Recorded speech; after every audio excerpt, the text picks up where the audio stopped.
Welcome students. आज हम पढ़ेंगे वनों का महत्व। हम लोग वन संपदा शुरू किए थे, जिसमें हम उत्तर प्रदेश के वन किस किस तीन क्षेत्र में डिवीज़न हुए हैं वो सब पढ़े थे। तराई के वन, मैदानी वन और पठारी भाग के वन, और वहाँ पे किस तरह के पेड़ मिलते हैं और कहाँ कहाँ पाए जाते हैं, ये सब चीज़ें हम लोग पढ़े थे।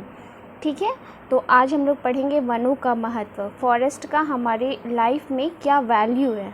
ठीक है, वन हमारे जीवन के लिए बहुत महत्वपूर्ण है। तो वन तो बहुत इम्पॉर्टेंट है ही, ये तो सबको पता है। वे अनेक रूपों में हमारे लिए उपयोगी होते हैं। मतलब वन ही एक ऐसी चीज़ है जो हमारे लिए हर अलग अलग रूपों में उपयोगी होते, यूज़फुल होते। ठीक है, वन प्राकृतिक सौंदर्य के प्रतीक है। हमारा अर्थ सबसे सुंदर प्लैनेट क्यों है? क्योंकि ये यहाँ पे हरे भरे वन पाए जाते हैं। भारतीय संस्कृति में वनों का महत्व रहा। हमारे पुराने टाइम से ही हम लोग प्रकृति को बहुत पूजा करते थे, और ये हमारी परंपरा और संस्कृति है कि हम वनों को बहुत महत्व देते हैं। हमारे ऋषि मुनियों के आश्रम वन में ही हुआ करते थे। पहले के लोग, पता है ना, जाते थे बाहर वन में, तपस्या करते थे, फिर उनको वरदान मिलता था या ज्ञान की प्राप्ति होती थी। गौतम बुद्ध के बारे में भी आप लोग को पता है। उनको ज्ञान की प्राप्ति किस वृक्ष के नीचे हुई थी? बोधिसत्व वृक्ष के नीचे। आज भी वो पेड़ हैं। तो जीवधारी वनों पर निर्भर है। जो भी जीव है, जो भी लिविंग थिंग है, हम लोग किस पर निर्भर है? डिपेंडेंट है किस पे? वनों पर। भूमि का कटाव भी वनों से रुकता है।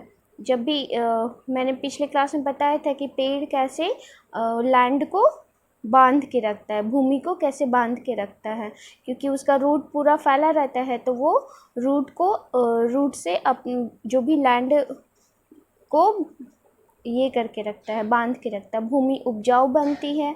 अगर फॉरेस्ट है तो भूमि उपजाऊ भी रहेगी। वनों से इमारती लकड़ियाँ प्राप्त होती है। वन से हमें इमारती लकड़ियाँ, जिससे बहुत सारी फर्नीचर वगैरह बनते हैं ना, जो फर्नीचर तथा मकान बनाने के काम आते हैं। फर्नीचर और मकान बनाने के काम क्या आती है? इमारती लकड़ियाँ, जो हमें कहाँ से मिलती है? वनों से। सूखे वृक्षों से ईंधन भी प्राप्त होता है। सूखे वृक्ष से हम यूज़ करते हैं किस लिए? As a fuel. उसको यूज़ करते हैं एज ए फ्यूल, उससे खाना बनाते हैं। गाँवों में आज भी सूखे वृक्षों से ही तोड़ के सब लोग लाते हैं और खाना बनाते, घर में यूज़ करते हैं। वनों से प्राप्त वनस्पति एवं जड़ी बूटियाँ से अनेक औषधियाँ बनती हैं। वनों से जो भी जड़ी बूटी मिलती है, वो सब चीज़ों से बहुत तरह की दवाइयाँ बनती है। वन जीव जंतुओं की शरण स्थली है। अनेक तरह के जीव जंतु कहाँ रहते हैं? वन में रहते हैं। वन पशुओं के चारागाह के काम आती है। एनिमल्स अपने एज ए फूड काम करते हैं वो सब चीज़ों को। और नाउ वनों में प्राप्त अनेक कच्ची सामग्री से उद्योग धंधे चलते हैं। उद्योग धंधे भी वनों के प्राप्त कच्ची सामग्री, जैसे रॉ मटेरियल कहाँ से प्राप्त होता है सारा, वो सब हमें फॉरेस्ट ही देते हैं। पर्यावरण को संतुलित रखने में वनों का अत्यधिक महत्व है। पर्यावरण को संतुलित, बैलेंस रखता है कौन? One, forest.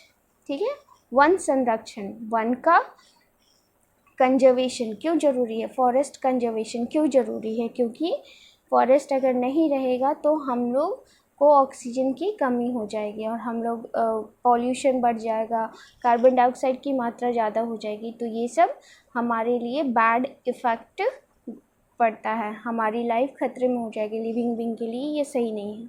ठीक है, वन हमारे जीवन के लिए विविध प्रकार से उपयोगी है।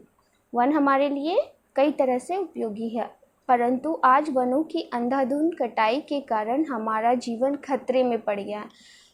आज वनों की कटाई हो रही है लगातार। वन को काट करके क्या बनाए जाते हैं? रोड बनाए जाते हैं। हम लोग सीमेंट रोड का यूज़ कर देते हैं, और वहाँ पे दोबारा अगर पेड़ लगाएंगे तो लगेगा? बिल्कुल नहीं लगेगा। तो हम लोग वनों की कटाई कर रहे हैं, फैक्ट्री लगा रहे हैं, उससे पॉल्यूशन बढ़ रहा है। तो ये सब चीज़ें बहुत बुरा असर डाल रही है हमारे वातावरण पे। अतः वनों के संरक्षण की बहुत आवश्यकता है। इसलिए हमें वनों को कंजर्व करना पड़ेगा। ठीक है, पड़ता है। पेड़ लगाकर वनों के क्षेत्र को बढ़ाया जाना चाहिए। हमें वन के क्षेत्र को कैसे बढ़ाना चाहिए? बहुत सारे ट्रीज़ को लगाने चाहिए। प्रतिवर्ष वन महोत्सव के माध्यम से वृक्षारोपण को प्रोत्साहित किया जाना चाहिए। वृक्षारोपण मीन्स एक साथ बहुत सारे लार्ज क्वांटिटी में पेड़ को लगाना, बहुत सारे पेड़ को लगाना। वन के कटान पर रोक लगा दी जाए। वनों में से पेड़ काटना पेड़ बैन हो जाए। यदि कोई वृक्ष नष्ट होता है तो उनके स्थान पर नए वृक्ष तुरंत लगाए जाए। अगर एक पेड़ हम काट रहे हैं तो उसके जगह पे 5 पेड़ लगाना चाहिए। सरकार वन क्षेत्र का सीमांकन कराकर वन्य जीवों का संरक्षण एवं संवर्धन कर सकती है। मतलब सरकार ना इतना एरिया को बता दे कि ये बैन है, यहाँ की लकड़ियाँ नहीं काटनी है, यहाँ के पेड़ नहीं कटने हैं, तो हम लोग उसका संरक्षण और संवर्धन में बढ़ा सकते हैं और उसको कंजर्व कर सकते हैं, सेव कर सकते हैं। जंगली पशुओं के लिए अभयारण्य बनाए जा रहे हैं। अभयारण्य मीन्स एक ऐसा एरिया जहाँ पे पेड़ पौधे हो, ट्रीज़ हो और बहुत सारे जंगली वाइल्ड एनिमल्स सब रहे, एक साथ रहे। प्रदेश में अनेक स्थानों पर पक्षी विहार वहाँ पे बहुत सारे पक्षियों को रखा जाता है या खुद ही उन लोग रहते हैं फ्रीडम में। वन्य जीव संरक्षण केंद्र और अभयारण्य बनाए जा रहे हैं, तो वहाँ पे बहुत सारे जीव संरक्षण केंद्र, वन्य जीव संरक्षण जो वन में रहने वाले हैं, नहीं तो इन लोग भी कम होते जा रहे हैं। अगर वन कम हो रहे हैं तो इन लोग भी कम होते जा रहे हैं। आज बहुत सारे जीव जंतु अब रेड लिस्ट में चले गए हैं। किस लिए? क्योंकि वनों की कमी हो गई है, उनके खाने की कमी हो गई है। लखीमपुर जनपद में दुधवा नेशनल पार्क इसी प्रकार का अभयारण्य है। लखीमपुर कहाँ है? वो तराई क्षेत्र में ही लखीमपुर है। तो वहाँ पे जनपद में कौन सा पार्क है? दुधवा नेशनल पार्क इसी प्रकार का अभयारण्य है। वन्य जीव अभयारण्य, यहाँ पे वन्य जीव को, जंगली जानवर को एक वैसा एरिया है, प्रोटेक्टेड एरिया, वहाँ पे अपने फ्रीडम से उन लोग रहते हैं। अब सामाजिक वानिकी, वनों के संरक्षण एवं वन संपदा को विकसित करने का कार्य समाज स्तर पर होना चाहिए। तो सामाजिक वानिकी किसको कहते हैं? तो वनों का कंजर्वेशन हम लोग कर रहे हैं और वन संपदा को बढ़ाने का भी काम कर रहे हैं। तो ये किस स्तर पर होना चाहिए, किस लेवल पर होना चाहिए? हमारे सोशल लेवल पे, सामाजिक लेवल पे, ठीक है। मनुष्य की आवश्यकता अनुसार मनुष्य को जितना काम है उतना ही जलाने वाली लकड़ी, पशुओं के लिए चारा एवं पर्यावरण में संतुलन बनाए रखने के साथ ही साथ भूक्षरण को रोकने के लिए वन लगाए जाते हैं। तो इसका कितना सारा मोटिव हो गया।